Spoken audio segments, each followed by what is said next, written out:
When I was in kindergarten, my teacher told us that anyone that could spell their full name would get to go on a trip to an amusement park. Now, most of my classmates had simple names like John Smith or Betty Brown. I had the beginnings of a simple name, Stephen. But Hollingsworth? That looked like 50 miles of bad road to me. I wanted to go on that trip, so I studied. And I got it right. I got my name right. I got my name right. I get to go on the trip. As you can see, I was pretty excited.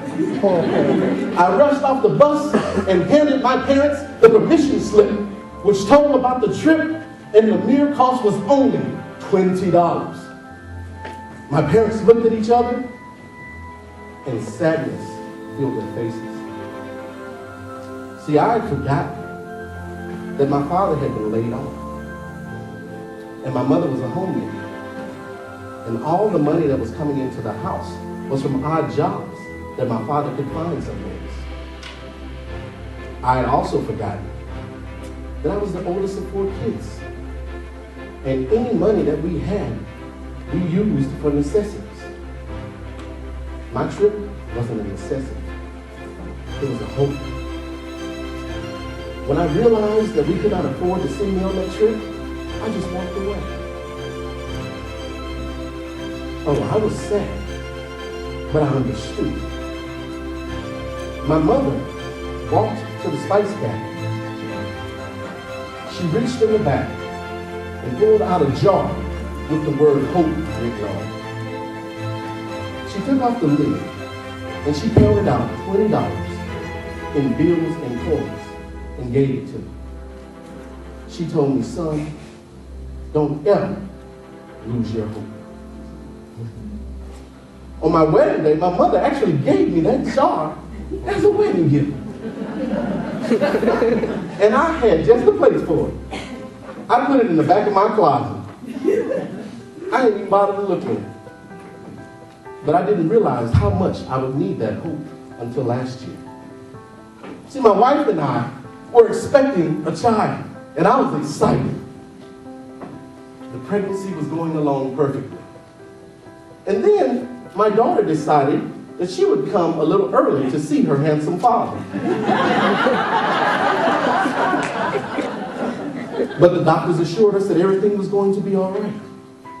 And in the delivery room, I just couldn't wait to hear her first cry. But when she was born, there was no cry.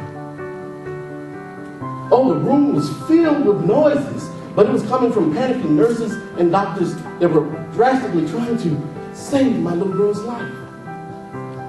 You see, she wasn't breathing, and there was no signs of life coming from her body. And at that moment, I began to think, I might not ever get to hear her cry or see her smile. I might not get to watch her as she crawled across the floor or ever hear her say, Daddy. At that very moment, I thought I might not get to shed a tear as I walked her down the aisle on her wedding day. I closed my eyes, and as the tears fell, I whispered up a prayer. And my little girl responded. The doctors were completely stunned at how quickly she recovered. And no matter what test they gave her, she passed them with flying colors. The hopes of a father were realized on that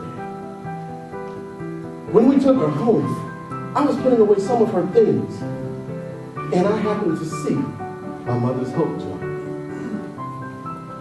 I finally took it down, and I looked in it, and she had placed a few dollars and a note inside.